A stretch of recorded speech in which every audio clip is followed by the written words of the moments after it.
Welcome to Sunday Night Football Live Before Lock. I'm your host, Neil Orfield. You can find me on Twitter at PlayerQDFS.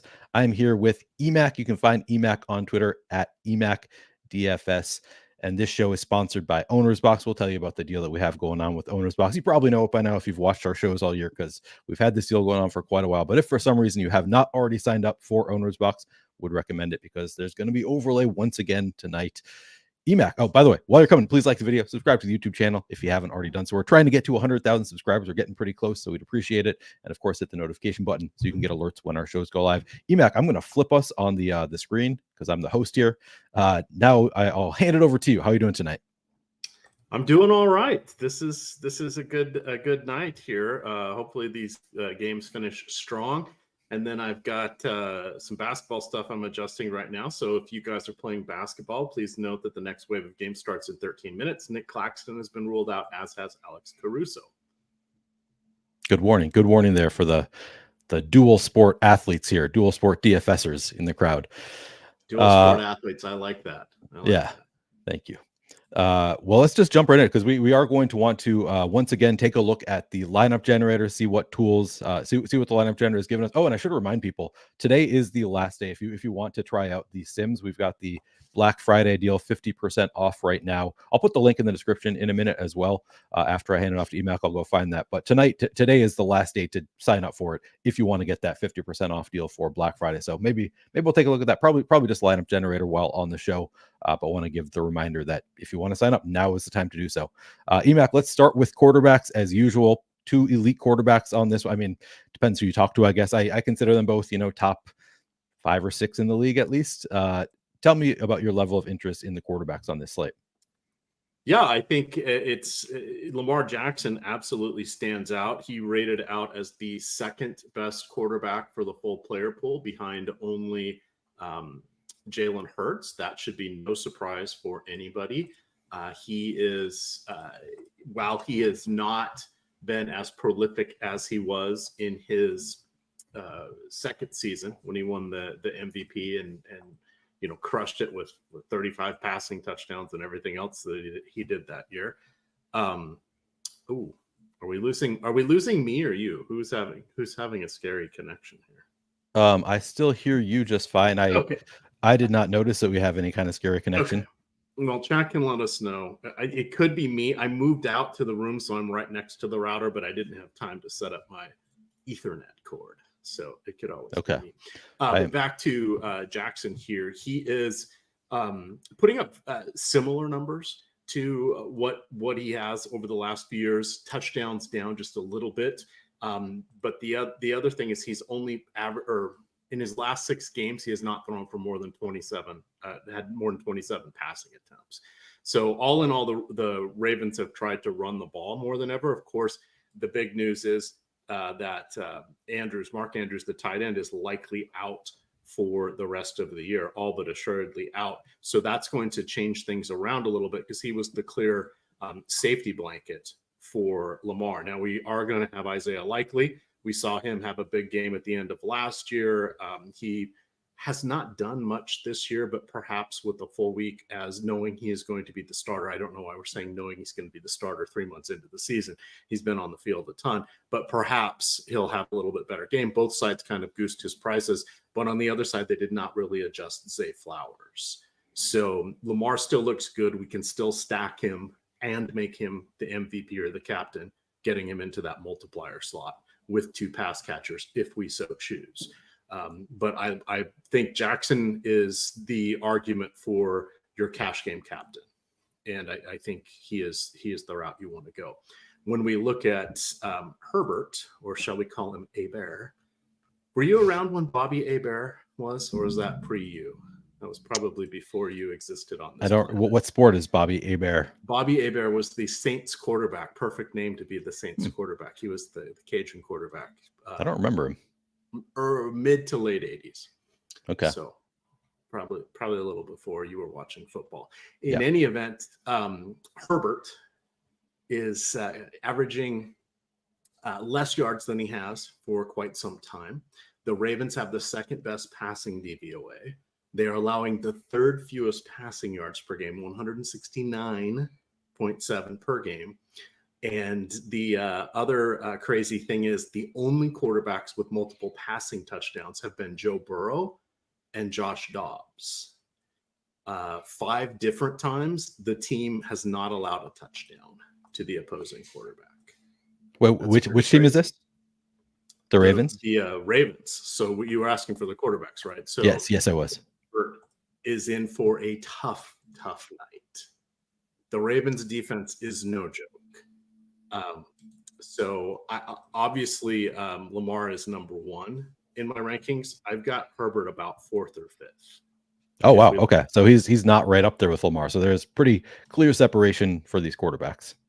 And then it falls off rather drastically.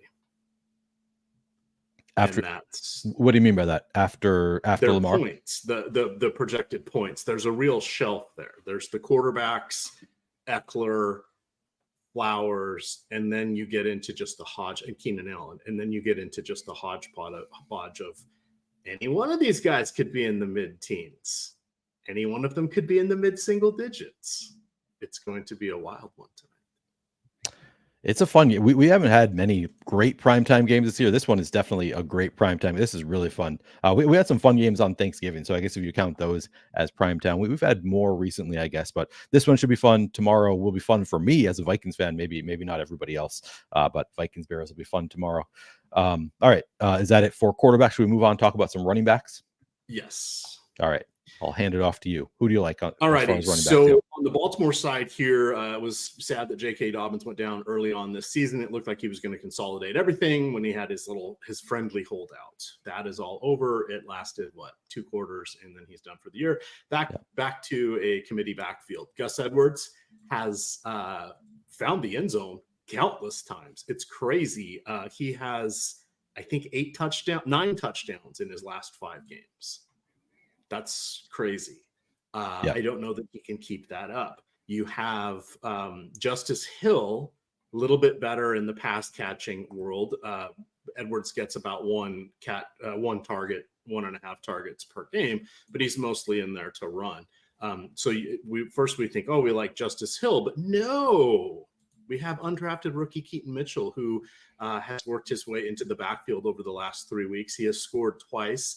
You guys are not going to know who he is because I didn't know who he was. So I had to go look and see. If you were in the college DFS streets, you may know that he was played for the East Carolina Pirates. His last 2 seasons, he had back-to-back years of about 1,400 yards, a little bit more his third year, and 25 total touchdowns. So he can do it in the running game. He can do it in the passing game. He's shown some glimpses here. He was undrafted for a reason, right? So he's not the ultimate savior, and he's a rookie. And we've seen rookies screw up in primetime games and quickly see the bench. How could he screw up pass protection? Okay, well, what does Justice Hill do? He's capable of pass protection. The other thing I wanted to add is I read some stuff today where people were talking about Lamar needing to run more now that everybody's out. And my answer to that is I don't think so. Why would he run more in the red zone? They already know what they're going to do. They've got Gus Edwards. He's their only hope. He's got to stay upright. I think he will scramble more and pick his spots out of necessity, but he's averaging close to 50, 55 yards a game.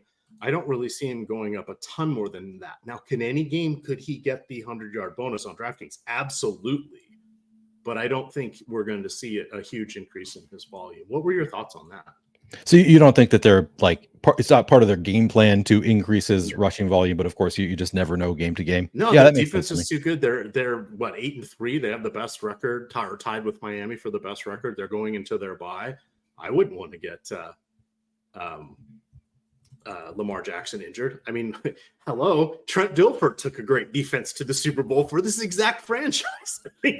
I think they understand what they have. And they've got, the running game is working just fine with the running backs too. Yeah. So yeah, I think that makes sense. That it's probably not a big part of their game plan. I could still, as you say, any given game, certainly he could rack up the rushing yards. And if the Chargers defense is a spot to do it. But yeah, it would make sense to me that they're not going to force it, not going to make it like a priority for the game plan. Yeah. So that'll kind of be interesting to see how that works. So I'm going to pull up the stochastic single game tool because I'm curious to see what we have for Keaton Mitchell, because it sounds like you are not super interested in Keaton Mitchell. To me, it really depends on the ownership there. Price up. So yeah, let's see what the tools have to say. Yeah, because I think that's generally a good indicator. Like how owned is he going to be? How often do we have him doing well? Because like I think he's. I mean, you're not sold on him as a talent. I feel like he's done pretty well while he's been in there. But yeah, we have negative leverage on Keaton Mitchell. Oh, he is 6,800, so it's not like you're getting a backup running back kind of price on him. He's pretty expensive. We have him at 3% captain ownership, 2% chance of being optimal in the captain, 18% util ownership, 15% chance of being optimal in the util. My impression of Keaton Mitchell, and I obviously have not seen a ton of him, but is that he's the kind of guy who can break off a big play. Like I think he's got speed, so sort of like a Jaleel McLaughlin kind of player, where it's just like he could get it done. Perfect comparison On limited touches, like not a lot of pedigree, but if they're giving him opportunities, maybe he busts one out, but otherwise he's probably not getting there without busting off a long run, most likely. Yeah, that's the perfect comparison. Yeah. How about the Chargers running backs? So it's Austin Eckler or bust. The rest of them not good. Spiller has barely seen the field. Spiller's inactive. Oh, is he inactive? Okay. Yeah. And then you also have Josh Kelly. Jordan. Kelly, who is not been performing well at all. We joked about him doing better because we've done a few primetime games with the Chargers. We joked about him doing better when Eckler was around, but that hasn't even really been the case the last few games. So, yeah, feels like a lost cause. Yeah, but I mean, he could still break one off. It's also a tough matchup with the Ravens. So, yeah, hard to expect much from Josh Kelly. But how much interest do you have in Austin Eckler? I think he is the argument for captain if you're not going with Lamar. Yeah, did you see the run last week where he like had an open lane to a touchdown, like could have been a really long touchdown, and just looked super slow, like running down the sideline, got caught from behind. Was really disappointing from like Austin Eckler in the past has been, probably would have scored that touchdown. He got caught, just looked super slow. Do you have any concerns about him looking slow last week? No, because I'm really counting on PPR points for him. I'd rather have him to get a bunch of dump off passes than his 12 to 15 carries. That my goal would be for my ideal scenario would be for him to have double digit targets. Yeah. Oh, Gabe Davis touchdown. Good call out there, Josh. Because that is a game I'm very interested in. This Eagles Bills game, and there's a lot of moving parts here tonight in the background. I do not have Gabe Davis. I do have Dalton Kincaid, but I've got Hurts and Devonta Smith. I was making a run there on Yahoo, but I'm sliding back down. In my single entry lineup that I hand built, I have Josh Allen with Diggs, Kincaid, and Khalil Shakir. So of course the touchdown goes to the one guy I don't have in the stack. So that's a little bit unfortunate, but I don't think I was getting there in that entry anyway. All right. Are we ready to move on to wide receivers? Yes, indeed. So to kind of loop back on that, all the Baltimore guys are playable. I would rank Eckler, obviously, number one, we're paying for it. And then I would put in Edwards. I would put in, I'm blanking on his name now, the East Carolina Panther. I'd put him second. And I'd Keaton Mitchell. Justice Hill. Yeah, I'd put Justice Hill in third. But that's mostly on DraftKings. And that's because there's such a disparity in price. And really what you're hoping for there is the rookie screws up and Justice Hill gets on the field for his snaps. Justice Hill, not as good of a runner as him, but just as good as a pass catcher. I think I might rank Justice Hill, I'm debating, 13 snaps last week. So he had 21.7% of the snaps last week for Justice Hill. He had just one carry when the team had, looks like 21 running back carries, but he did run routes on 27% of dropbacks, only saw one target. It's close for me between Justice Hill and Keaton Mitchell just because of the price, because Keaton Mitchell actually has to do something to pay off his price tag, which, as I said, like he certainly could bust off a 40-yarder or something, but like Justice Hill could do it on a 1-yard touchdown at the goal line, might be enough to make him, or slightly more than that would probably be enough to pay off Justice Hill's price tag. So yeah, it's close between those two for me. But we're kind of, splitting hairs here. So you're hoping he has sort of like a Watson for the Chiefs? Justin Watson? Yeah, exactly. Yeah. Did he have just one catch for one touchdown? I believe that's all he has right now. So that would be the run out you're hoping for. Yeah. The near minimum salary guy. Yep. All right, wide receivers in this game. Now it gets real interesting. So we look at Zay Flowers. He has been not quite as good as everybody had hoped, but remember, we all packed our bags during the best ball season, Neil, and we probably had gone out a little over our skis, but he's been completely serviceable. He's working through a sore hip. You've got Odell Beckham on the other side dealing with a sore shoulder, but they both practiced in full on Friday, so we don't have anything to worry about there. Rashad Bateman was looking pretty good last year. It seemed like he was kind of the key that when he was healthy to sort of unlocking the whole passing game there for Baltimore. We haven't seen that at all. He's essentially been a non-entity or a non-impact play this season for Baltimore. And frankly, he's about the same as Nelson Agholor. And if we remember Nelson Agholor, one of the greatest empty route runners of all times. Remember when he kind of washed out with Philly because he couldn't catch the ball, which is a problem when you're a receiver. And then he ended up having that magical year in 2020. Must have been something to do with just how upside down 2020 was, but he had 8 or 9 touchdowns with the Raiders out of nowhere. In his 3 seasons since then, I think he has 8 or 9 touchdowns and a few more yards than he did in that one season with the Raiders. So he's kind of been empty calories. Now, of course, he did play with the struggling Mac Jones for 2 years, and now he is, the 4th or 5th guy. The guy relegated to just nothingness has been Devin Duvernay. He's someone we talked about a fair amount of time in the past on Showdown slates, just because he's usually $200, $300, $400 on DraftKings, and was getting on the field enough to hopefully get a target or 2. He's not getting in the field in a receiving capacity. I don't even know if he's stepped up foot on the field more than in more than one game over the last 6 weeks. He's still their full-time receiver or kick returner, both for punts and kickoffs, but he's really not needed now that Beckham's in the mix. Beckham's really interesting because you got to figure they're really only going to have him out there when he is a likely pass catcher, because he's only going to play, what do you think, 30-40% of the snaps? What was his route participation last week? Do you have those figures up? I do. Yeah. So last week we had. I didn't want to paint you in a corner there. I should have asked that question first. Yeah, no, I got it right in front of me. You usually do. So. Yeah. Last week, OBJ 16 routes run, so that's 48.5% route participation last week, and saw 7 targets on those 16 routes run. So yeah, you're spot on that he's typically, if he's out there, like he's running routes, he's likely to see the ball. That might have been a little bit of an outlier, but seemed the way they were using him last week when he was running routes, he was often targeted. I do want to point out, just because we talked about Rashad Bateman, he did run routes on 2/3 of the dropbacks last week. So Bateman to me is still pretty interesting, even though he only saw 2 targets, had 1 reception in that game. Man, he has been such a bust this year. I have a ton of Bateman in best ball, but he was at least out there running routes on 2/3 of passing plays. And we'll see how the Mark Andrews injury affects things. Mark Andrews only ran 4 routes in that game, so I guess maybe we kind of got an indicator of the way things are going to go. But maybe Bateman prior to that game had been kind of trending up in terms of opportunities, and who knows, maybe he continues to trend up a little bit. Yes, I would look at him as definitely more of a play than Agholor.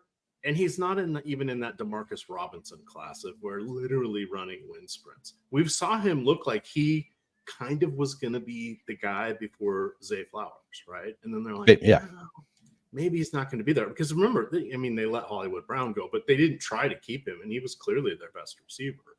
And they're like, no, we think Bateman can handle it. And this is a team that has misjudged some wide receiver talent over the years.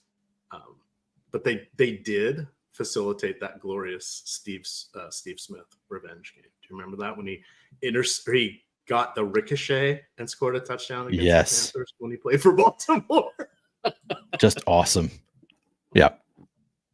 That, my friends, was a revenge game. That's right. Shall we shift over to the Chargers?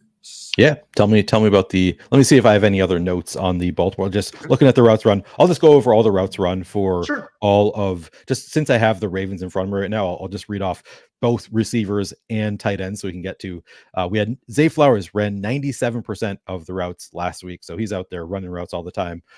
Isaiah Likely, of course, this is after Mark Andrews got hurt, but Isaiah Likely 75.8% route participation. They've said he's going to be playing the Andrews role, like they're going to keep him, which was kind of, if you drafted Isaiah Likely in the offseason, that was what you were expecting. Sounds like that is their plan, to just give him the Mark Andrews role. I mean, they're probably not going to target him as much. Rashad Bateman 66.7% route participation, as I said.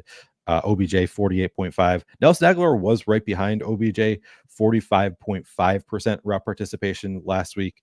Saw just one target, and then Andrews, Charlie Kolar, Tylan Wallace, 4 or fewer routes run. All right. Team Free Money has dropped the one. Seth is tweeting me on Twitter. I have dropped the $1 head-to-heads into the DK lobby. Let's put 20 of them in there. And by the time you guys hear this, they'll be in there. We'll put 20 out there tonight since I forgot to do that earlier. For what it's worth, I believe I was 3-21-2 on Thanksgiving, the showdowns. So 3-21-2. Yeah, go take advantage of the free money, guys. This is Team Free Money giving back to the community. What a guy. The best part, I had a 5-20 night, but Seth was one of the people I beat, so it was like winning all of them. sorry, Seth, for the enthusiasm. Yeah, nice. All right, so to wide receivers, so Keenan Allen getting all the volume. It's amazing. It's outstanding. It is all eyes are on him from the defense. We know what's happening. Obviously, Mike Williams has been out for quite some time now. Josh Palmer's been out for 3 weeks. I think this will be his 4th week. So since then, in the last 3 weeks, Quentin Johnson has 13 total targets, 8 receptions, 69 yards, and a score. My notes say that's like Keenan Allen, 1 game for Keenan Allen. So the last time I think it was the last Chargers primetime game where we did, I want to say, was that Simi Fedoko that somehow scored a touchdown? If I remember Simi Fedoko. Yeah, the only target he's gotten all year was Sunday Night Football. And we didn't even talk about him because he had not been targeted all year. It was like, we don't even talk about him. No, that was Simi his Fedoko. only target. Yeah. So I think it was that game, or it was the game after, where there was the Quentin Johnson drive where they tried to get him the ball 3 or 4 times in a 6-play span, and he kind of looked like, okay, this is going to happen. He's going to get some confidence. He's going to, it's going to click. Wow, he is kind of fast and pretty athletic, and he's not looking confused out there. This is great. And he has done bupkis since that drive. So I don't know what to expect. I mean, clearly he's not going to be Jerry Rice, but seeing a bust like this, I mean, it's like a Jalen Reagor level bust, unfortunately. It's not been good. And he had that last week, the big drop on what would have been a touchdown. Yeah, he's been a huge disappointment. So his price is enticing, especially on DK, but I cannot in good conscience recommend him. Is Alec Erickson active? Good question. Yeah, that's actually important because he ran a ton of routes last week. It was mostly because Jalen Guyton. So I'll give the analysis. I'm trying to find it too. It was mostly Jalen because Jalen Guyton was out with the groin injury. Alex Erickson had been on the practice squad. They called him up. He had 78% snap share. He only got 1 target though. Darius Davis is their kick returner. He didn't really step into the void last week. I kind of thought he might, but he did not. He'll still get a target or 2. And then, as we mentioned, Simi Fehoko. His last target was that 9-yard touchdown against Chicago on Sunday Night Football. Okay. I'm November. Yes. Chargers on November 25th. So that's yesterday. I said we've elevated wide receiver Alex Erickson and tight end Hunter Kampmoyer ahead of this game. So yes, Alex Erickson. Okay, which makes sense because Nick Vanette's out with a concussion. Yeah. And with Spiller. Oh, and Simi Fehoko is inactive. Okay. So we don't have to worry about Fehoko. Alex Erickson could be that guy. I want to say, wasn't he like $400 or $600 on DK? Who's this? Alex Erickson. Good question. Let me see. It would be 400. I would be shocked if we're projecting him for more than 1.2 points or something We like have him that. for 0.93 currently. I guess I'll refresh and see if anything has changed since. Well, hey, I said I'd be shocked if it was a quarter point more. So I guess I'm not shocked with where he is. But you guys remember he hung around Cincinnati for a long time. Ooh, 60-yard field goal for Jake Elliott. That's then he was insane. in Carolina in 2021. Sorry, didn't mean to interrupt you. I see chat going off, and that's awesome. That's really fun. This is what a game. Bills, Eagles, 31-31 going to overtime. That's awesome. Sorry to interrupt you back. That was just exciting. No, that's good. So I just wanted to pull up Alex Erickson. So he has actually been in the league since 2016. So he's the epitome of a veteran, journeyman, whatever you want to call it, receiver. So he played for Washington last year, appeared in 2 games. Mostly did punt returns for them. He was with Carolina the year before that. He looks like he was probably had about half the kick return duties. And then that's what he was mostly doing for Cincinnati. We go look at his pass catching. Yeah, he didn't get any targets last year for Washington when he was with Carolina. He did get 4 targets, had 3 catches. This year he got 1 target for 12 yards. So he would be kind of he's not returning kicks. But he would be your guy who is the Devin Duvernay, the extreme cheapie. You're hoping for a target, and even if he gets a target and gets no catches, it was probably worth it on DraftKings. Did you say is he still returning kicks? No, he's not. Okay. I'll look up and see who it is. I have it in my notes here. It's Darius Davis is returning kicks. Both punts and kicks for the Chargers. So he still has that role. So I would think that Erickson is in that Fedoko role of he may get in the game. What could give him a path? Guyton's a little more hurt or re-aggravates the groin. But remember, he played 78% of the snaps and had only 1 target last week. But if we're looking for a cheapie, he compares with the one running back I forgot to mention because he's really the 6th offensive lineman. That's Patrick Ricard, who is 309 pounds or whatever he is. Ricard does not have many stats, and he is a what do we call it? A fullback in name only. That's the best way to say it. He has 5 targets this season, only 1 in the last 3 games. So this is not like your Kyle Juszczyk or Alec Ingold kind of guy. Honestly, that's what I think of a fullback as being. They're not really running the ball that often, getting them in. They're more like blocking for the running back. I don't know, maybe. But this guy's bigger than those guys. Yeah, this guy's huge. Usman has asked EMac. He's huge. That's why he's huge, not even huge. Usman has asked, producer, can you increase EMac's volume? Is anybody else having an issue with EMac's volume? Okay, all of you people that were on Saturday's show in the morning when you're mad at my volume was too low or too high, now it's too low. Maybe just a slight increase. I don't know. You sound fine to me, to be honest. I found the setting to tweak it, so I will go tweak it. But please don't troll because that was such a distraction for everybody watching. The show. I am in a different room now. It's much more open space. Before I was in the bedroom. Now I'm in the here. I'll show everybody. I put the little green screen up here, Neil, because I didn't know if my mom or my wife were going to be around. But see there. Oh, look at that. There's the kitchen. There it is. I guess my big head in the way, you wouldn't see him even if they were walking to the fridge. So, EMac, I'm going to pull up the top showdown and single game stool just so that people can look at that instead of having to just look at us. They can see what the tools are saying as we're talking about this stuff. Does that sound good? Yeah, that sounds great.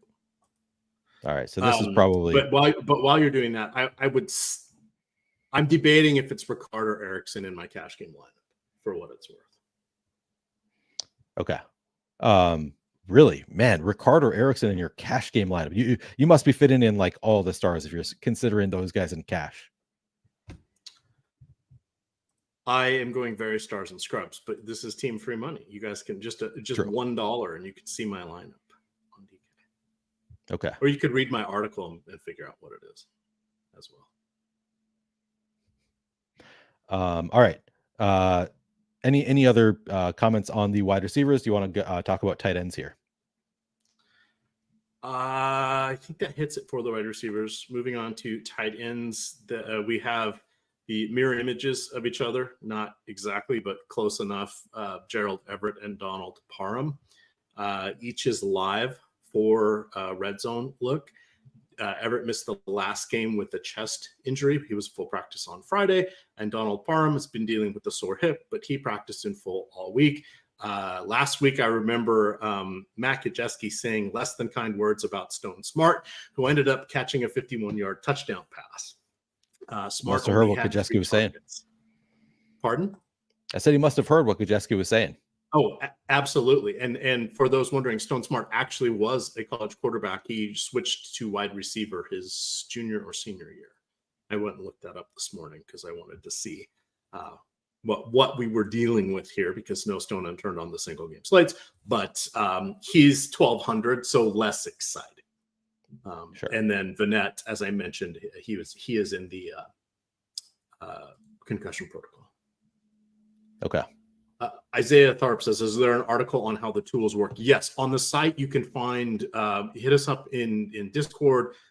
We can share with you. If you go look on the YouTube channel, just type in, stochastic tools. A lot of them are going to pop up. A lot of the landing pages have links to the videos for the tools. We do on the Sims page. There's links to all of that. There's a Sims channel in our Discord where they do nothing but answer and discuss how to utilize, they being the other users, Steve Buzzard's in there, Greg's in there, talking about how to utilize the Sims, etc. So once you're in the door, we can definitely help you out. Yeah. I just want to, while we're talking, just so you guys see here, right now we're on DraftKings. I saw somebody ask for FanDuel. Maybe I'll switch there in a minute. But what we're looking at here, I have it sorted by util optimal. So this is the way we're sorted right now is just who is most likely to be optimal in the utility spot. I can also sort by captain optimal here. So if I sort by captain optimal, it's a lot of the same players near the top, but just to give you an idea of who are the best plays. And in case we didn't, spend enough time on a guy like Jalen Guyton, he looks phenomenal in the tools here. Really, really popping for me in my lineups. So just want to give you guys an idea of what we're looking at while we're talking about it. All right, back to you, EMac. Sure. So that's kind of gets us through tight ends. I guess we should circle back. I did. We sort of hit on Isaiah Likely, but not completely. Yeah. So we kind of saw what he was going to do last year. They brought him in to be an interchangeable piece with Mark Andrews. Obviously, he has not been as good as Mark Andrews, but he still does have the athletic talent that he could get there. It's just the hands and learning the route running, etc. So the only other person floating around there, I believe, is Charlie Kolar. I don't think I saw him on the inactive list. He was dealing with an illness, so the thought was he was going to play tonight. He's $600 on DraftKings. He probably will be on the field for somewhere between 15 and 20 snaps. May only get a couple targets, but the call out for him is he was a fourth rounder after spending 4 years at Iowa State. That's for Mr. Lindquist there. He had, in his last 3 years when he was a full-time starter, every year he had at least 44 or more receptions, 591 or more yards, and 6 or more touchdowns. So he is more than just the blocking tight end type.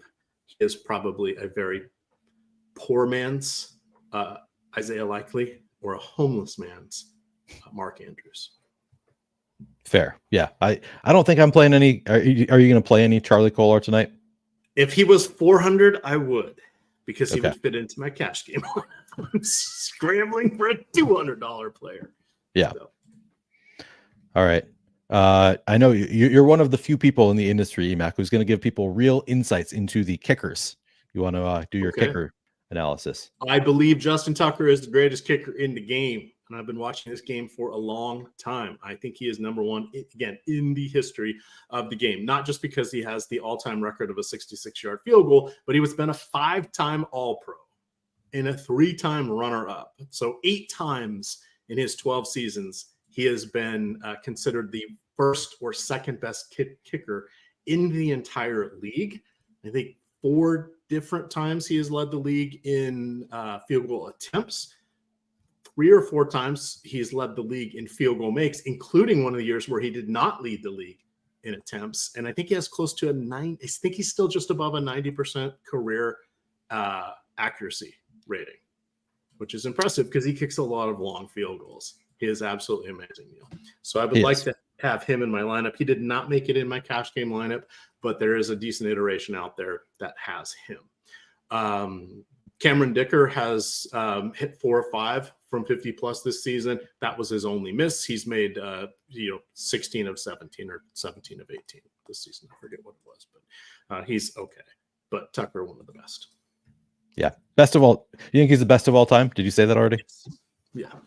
Yeah, I think he's better than Jan Stenerud. Who's the Sebastian Janikowski? I mean, there's been some really good kickers over the years. There have. Do you know that, true or false, a kicker has never been named the NFL MVP? I would assume that's true. That they never have? That they've never been named the NFL Wrong. MVP? 1983, Mark Mosley. I believe he was the last of the straight on kickers. I should have known, just by the fact that you asked me that it had happened, because that is so ridiculous. But wow, good. True good or for false? him. At one point, a kicker named Ali Haji Sheikh had the most field goals in a single season with 35. Or is that a Sacha Baron Cohen character? Ali Haji Sheikh. I'm going to go with Sacha Baron Cohen. No, Ali Haji Sheikh was the kicker for the New York Giants, and I believe he did lead the league with 35, or set the NFL record at that point in time with 35. This is strictly from memory, guys. 35 years ago. But fact check me on that. See how your old pal does on those. I want to say Deuce Trey asking, who do we like for FanDuel? I have FanDuel pulled up right now. So if you're interested in the FanDuel optimals, in terms of util, currently I have it sorted by util optimal. Lamar Jackson at the top, Justin Herbert quarterback. So I would generally look better on FanDuel because it's half PPR. And then I'll sort by captain optimal if you want that as well.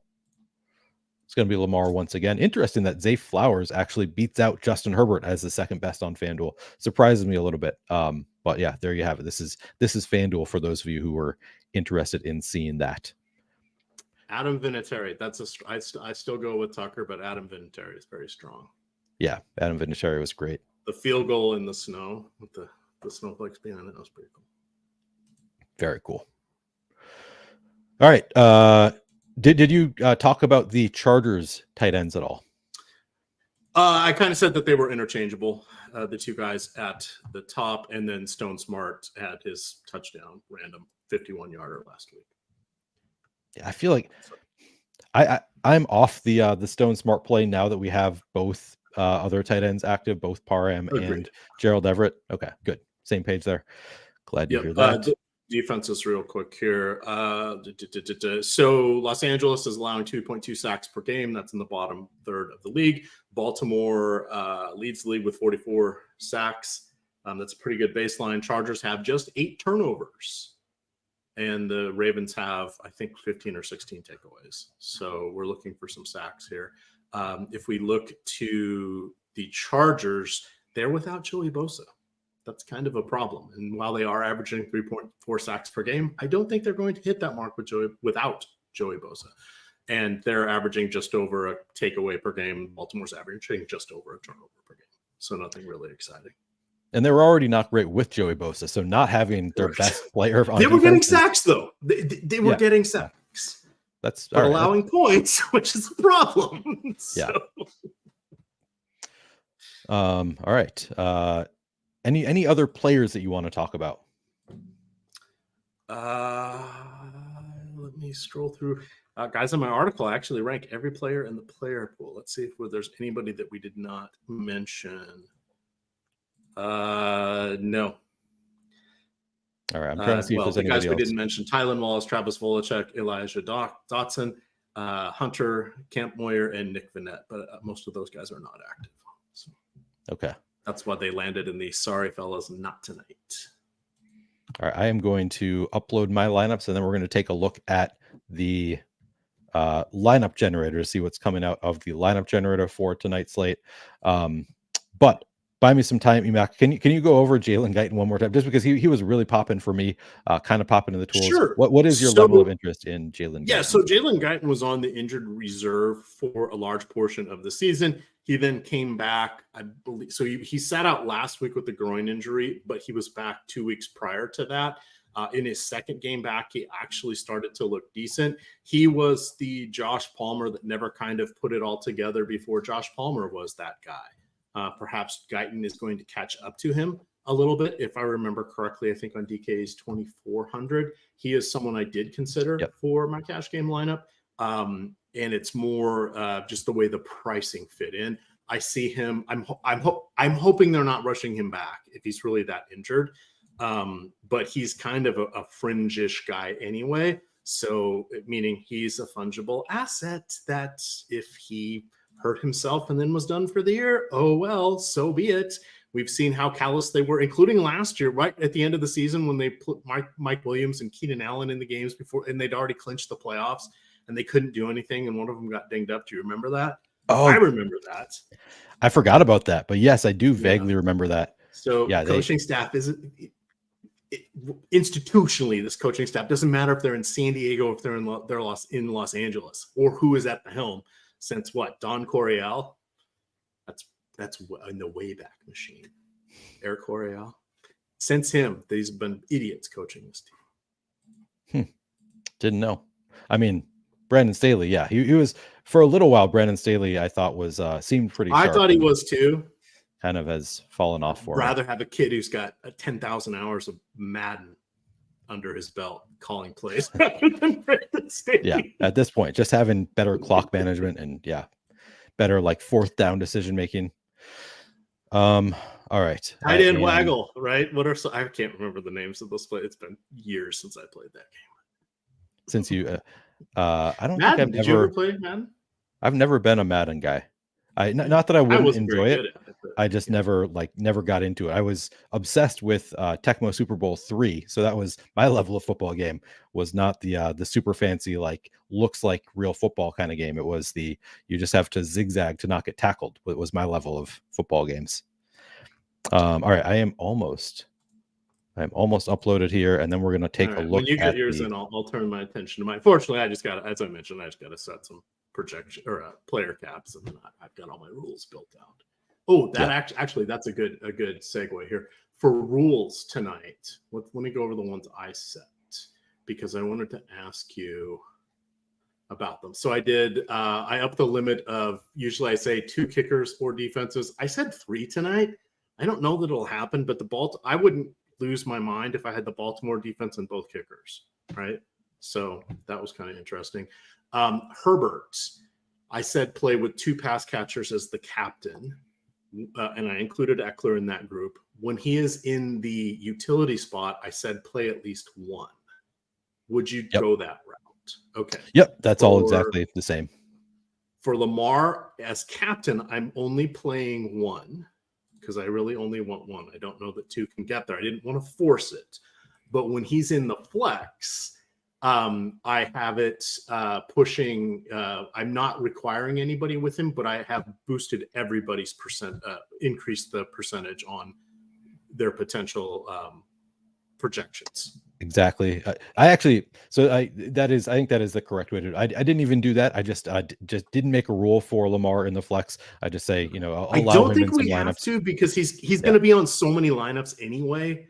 It isn't really seem like it's an issue, but I chose to go that route tonight. Hector says back to DraftKings. I'm going to go back to DraftKings for 1 minute. We're actually going to generate some lineups in the lineup generator, but I'll do it for you real quick, Hector, just so you can see what DraftKings does, and I'll sort by captain optimal for you guys. So if you want to see what we have in the single game for captain optimal, and of course this is included in all of our packages that we have for 50% off right now. The data is also included in that, and that would include this single game tool. So I'm showing you it for tonight, but obviously it's helpful to have this for every game to see ownership and odds of success here. I forgot what we were talking about, EMac. I got distracted. We were talking about rules, and then the other rule where I said any Chargers pass catcher boost Herbert by 34%. I did 34%. Damn. I wanted him in most of them, but I didn't want to make it exclusive because I could see him throwing one touchdown pass or getting somebody a bunch of PPR yards, but he himself doesn't get there tonight against this defense. But you're aware of the risk that by giving that much of a boost to Herbert in those lineups, it boosts the entire lineup. So I don't do the boosts a lot. What do you usually do? Because I just thought it moved it up or down it just increased their randomness. Wait, I'm guessing that's not the case. You're talking about within groups or somewhere else? Yes, within groups. Within groups, so it just boosts. So anytime, so say for that lineup, if you have Quentin Johnston in a lineup, it will boost Herbert's projection by 34%. But then what that does is it means that you're going to get a lot more Herbert lineups, because then those lineups all look better, significantly better projection-wise than the lineups that don't have him. I wanted that. I just didn't want to set the for sure rule making him a captain. But now that you've said that, I'm going to go change that to 20%. All right. I am going to pull up the lineup generator here. I feel like it's 8:20 lock, right? 8:20. We have 18 minutes. Okay, cool. Plenty of time, but we'll take a look at both DraftKings and FanDuel. I thought somebody wanted to talk about game scripts and making lineup for game scripts. So I'm actually going to try that tonight. We're going to do DraftKings Showdown, and I'm going to try a specific type of game script for this game. And I'm going to do all lineups. So I'm going to get a mix of chalky, balanced, and contrarian lineups. But then I sort of think the Ravens are going to just crush the Chargers here just because their defense is so good. I know Marlon Humphrey is out, but I want to build for that outcome, for the Ravens crushing the Chargers. If other people want to see something else, we can do that also. But this is what I'm going to try. So this is these lineups are built for the Ravens doing great, the Chargers not doing so great. So you can see here, the first lineup we have Ravens defense in the captain spot. That makes sense if the Ravens are going to crush them. Keaton Mitchell, Lamar Jackson, and then Zay Flowers in there. And then we still have, even though we have the Chargers going under their total significantly, Austin Eckler and Quentin Johnston, which makes some sense to me just because they could rack up PPR points even in a game where they get crushed. Like maybe they're throwing a lot in the second half, don't really get it done, but at least racking up those PPR points. So makes sense to me. This one leaving 3,900 on the table. This looks like a great large field GPP type of lineup. Not a lineup that I would play in anything that's, fewer than 10,000 entrants at the very least. But for a large field, I think this makes sense. Do you have a comment? Are you going to have Lamar on? How many am I? All told, like 95, 90, 95? 76% for me right now. Interesting. Okay. You have more than that? I mean, kind of makes sense to me to have more. At 90 was going to be my cap. Yeah, I didn't even cap it. That's just I actually boosted him, and still, like, for whatever reason, I was not getting to 1 million shares of Lamar, as I honestly kind of expected that I would. All right, let's take a look at another lineup here. Anything big happening in the game, guys? It looks like it's the Bills scored a field goal, and the Eagles are in Bills territory. So fun game. Maybe it continues with another field goal here. Maybe we continue. All right, let's take a look at the next lineup here. So reminder, this is built for Ravens crushing. So now we have Lamar in the captain spot with multiple pass catchers, Rashad Bateman and Zay Flowers in this one. We've got the Ravens defense in there. Makes sense if the Ravens are going to crush. And then Justin Tucker, the kicker for the Ravens. We've also got Austin Eckler as the only bring back for the Chargers. Again, can rack up PPR points, maybe score the only touchdown. This one leaving 400 on the table. So if you played this lineup, in a large field setting, I would expect it to be duped pretty significantly. We don't have anybody who's super low owned. But, we've seen, I've been a little bit surprised by how little some of the lineups that have won have been duped this year. So could be wrong. Maybe there are enough people trying to get unique now that sometimes the lineups that I would expect to be duped are duped less than they would have been in the past. I kind of think that might be happening a little bit. So this, to me, looks like a great lineup. I mean, looks like a lineup that absolutely could win.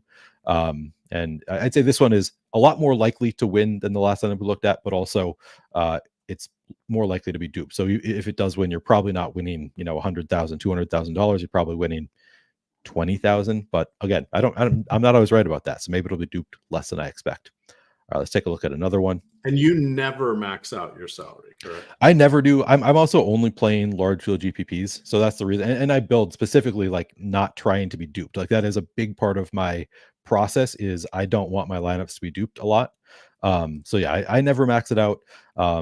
it's up to you how much of a priority it is for you that you win a ton of money when you do win. But that is the way that I play. I don't ever max out. I generally leave at least 1,000 on the table on DraftKings and at least 1,500 on FanDuel, I'd say.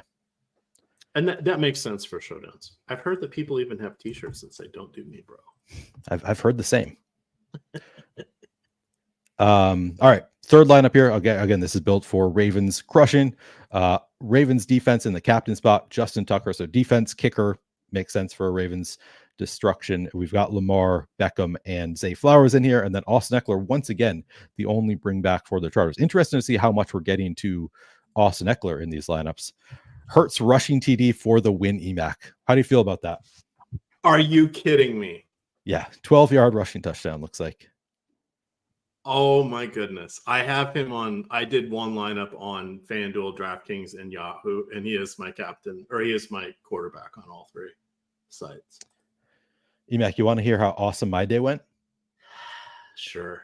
I played 230. Oh man, I misread. I thought that I made $5 on the day. I lost $5. I played 239. I won back 234. So bummer. I did finish. I played 5 lineups in the largest field millie. Got one in 617th place. So had one that was kind of close there. I don't think it ever really had a chance, but it's all right. So all right, decent. So that decent game day. Is officially over. Okay, so that I made game, 200. Made $340 on FanDuel. Ooh, you actually made money. Look at you. Yeah, I made $110 on Yahoo. And let's see, how did my cash? Oh, my cash lineup, my main lineup, aka made $25. So what does that work out to? I wasn't listening closely enough to do the math. It's like $450. I'll take it. We'll take that on a Sunday. Yeah, very nicely done. All right. We're gonna keep going. We have 12 more minutes, so I'll look at this lineup. We'll maybe look at one more.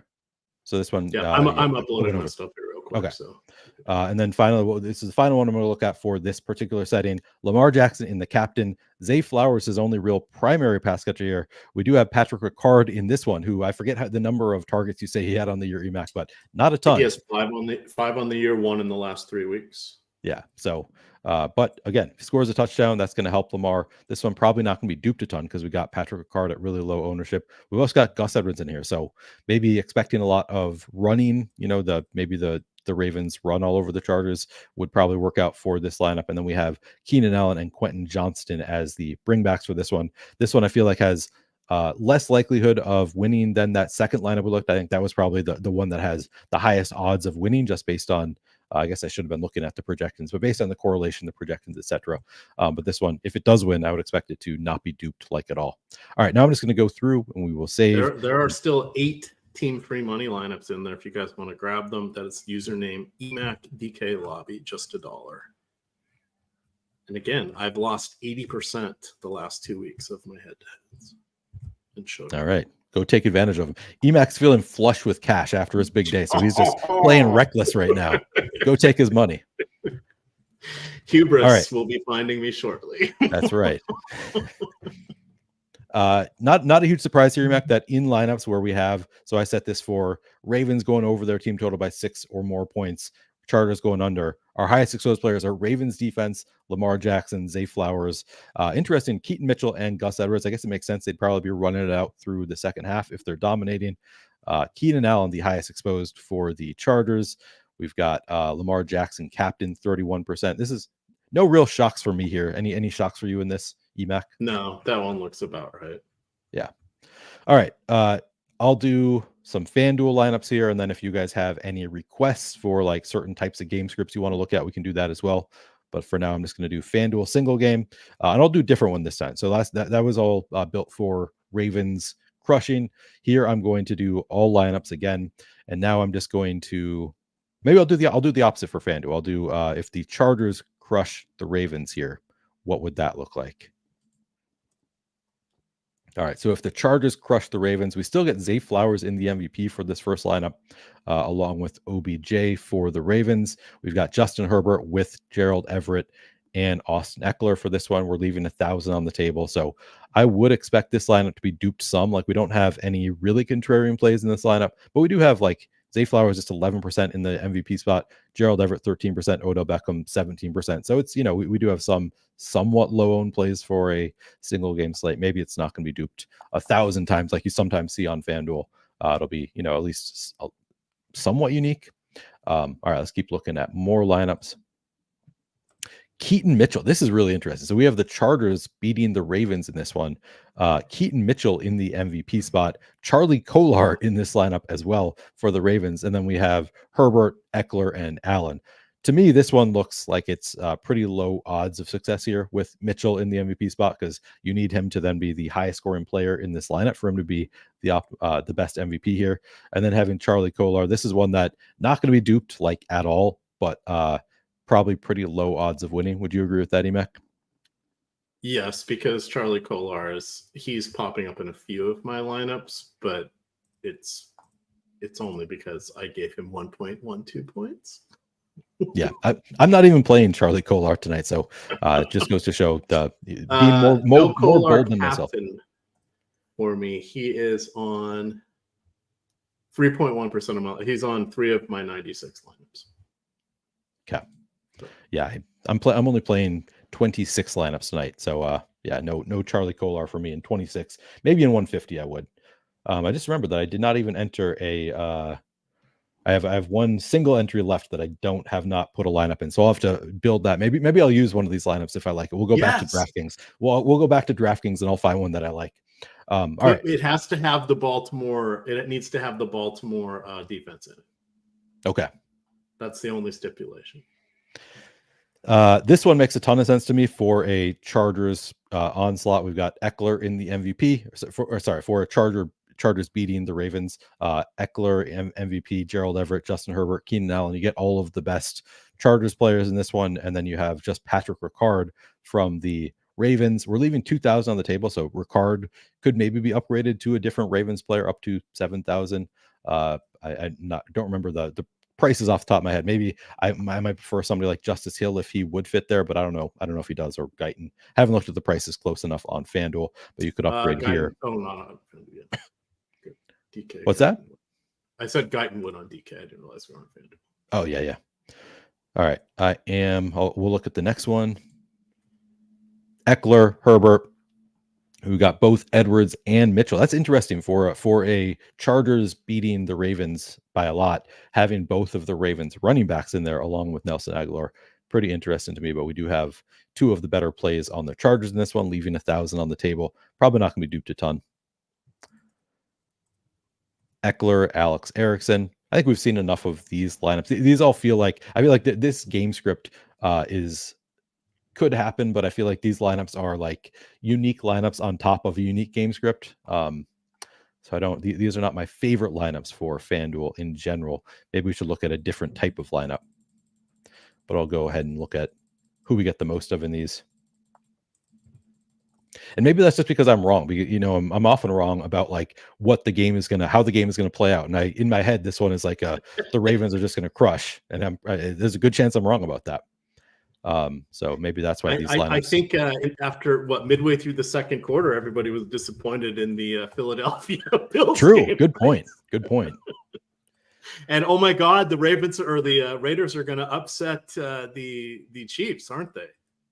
That didn't happen. That's right. That did look like that. All right. So this one is. Let's try this. This is my preferred game script. Is the Ravens beat the Chargers? So I'm going to try this one. Clear these. All right. So this one for the Ravens beating the Chargers, still getting a lot of. We get Eckler in there, Gerald Everett, Jalen Guyton. This one leaving 5,000 on the table. This is maybe my favorite lineup of the ones that we've looked at, because it is leaving 5,000 on the table and not really using anybody who's too off the wall for me. Like, these all look like players who could score a touchdown, could have a big game here. So I like this one. Don't mind this one bit. Lamar, no real pass catchers. Keaton Mitchell, not super involved in the passing game, but obviously can do a lot with his legs. All right, now we have this one, Charlie Kolar again. Maybe I'm wrong. Maybe he's somebody I should be considering with now that we have Andrews out. Maybe Charlie Kolar does get involved a little bit more than I'm expecting, but we've got him at just 1.24 fantasy points on FanDuel. But we've got Lamar I'm with him, so you don't have to. Yeah, thank you for doing that. Yeah, this is what I actually don't like this lineup. Obviously, it could win, but we've got Herbert naked here too, which I don't love. FanDuel is half PPR, so it makes a little bit more sense on FanDuel, and certainly we've seen it win several times. So I'm nitpicking, but it's a thin line for Herbert to get there naked. Here's Herbert with the kicker. Yeah, I would not play Herbert in the captain spot naked, so this is not my favorite lineup.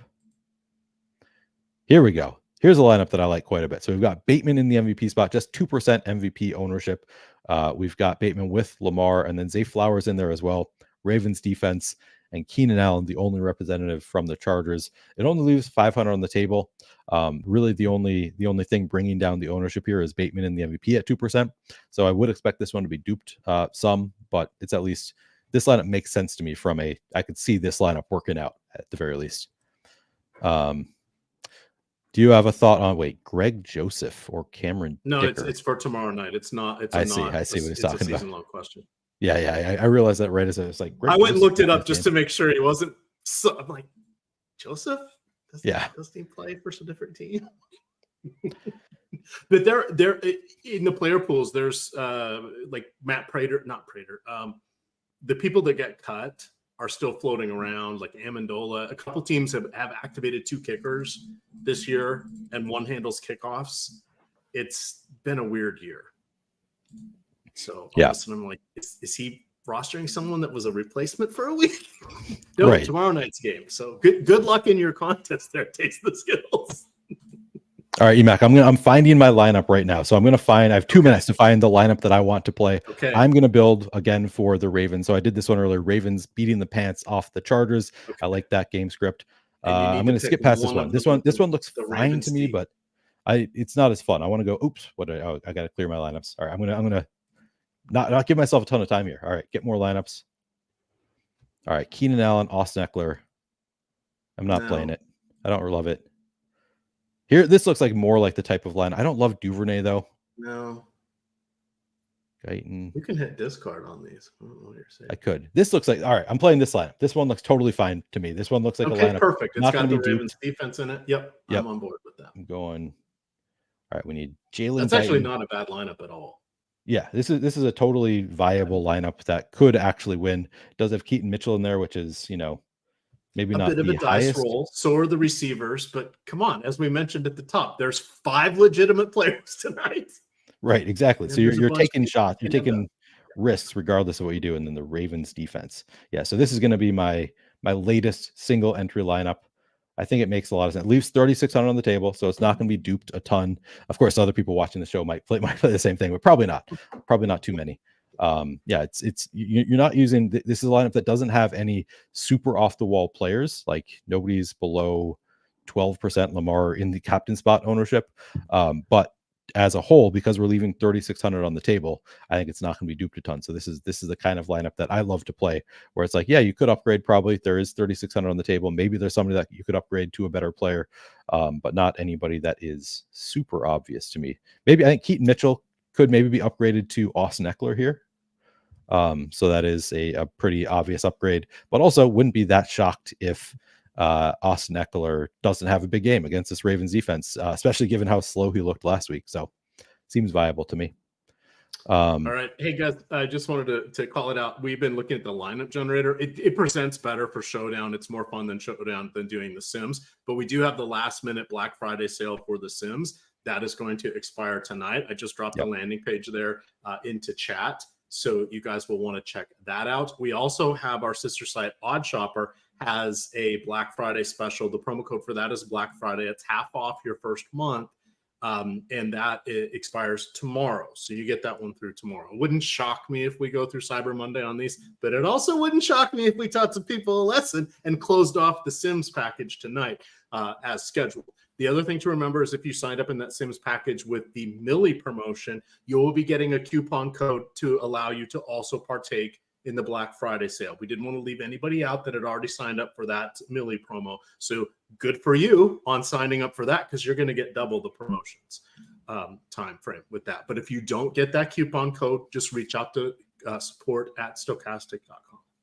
All right. Great call out there, EMac. I should once again mention our sponsor, Owner's Box. When you sign up using the link in the description of this video for Owner's Box, you get your first deposit matched up to $500. It's a drip bonus, so you don't get it right away. But over time, as you play, you get that up to whatever amount you put in, you get that back up to $500. You also get 2 free contest tickets, lightning lineup contests.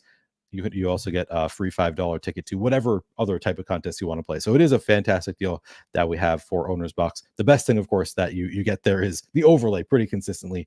Every single slate you get, we've been getting overlay at Owner's Box. So check it out if you haven't already done so. Of course, if you or someone you know has a gambling problem, call or text 1-800-GAMBLER. You must be 21 plus to play in most states. And I'm just going to throw the link into chat in case anybody hasn't already signed up for Owner's Box.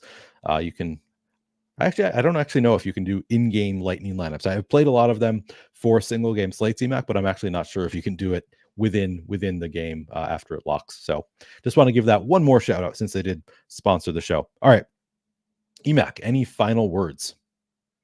Nope. I'm sad that Damian Lillard did not get the double-double against his former team. I thought he would. I utilized Odd Shopper and was able to find it at 4 books at plus 300. Now I'm in Florida, so I went and found it on a prop site or a pick'em site where I could get it, but he did not get there. But it was plus 300 on 4 sites. It was 250 and 240 on DK and FanDuel. Pinnacle had it at plus 184. That's what we mean by shopping the odds. My God, you're getting a 10% increase by going to these other books instead of Pinnacle. It's arguably the sharpest book.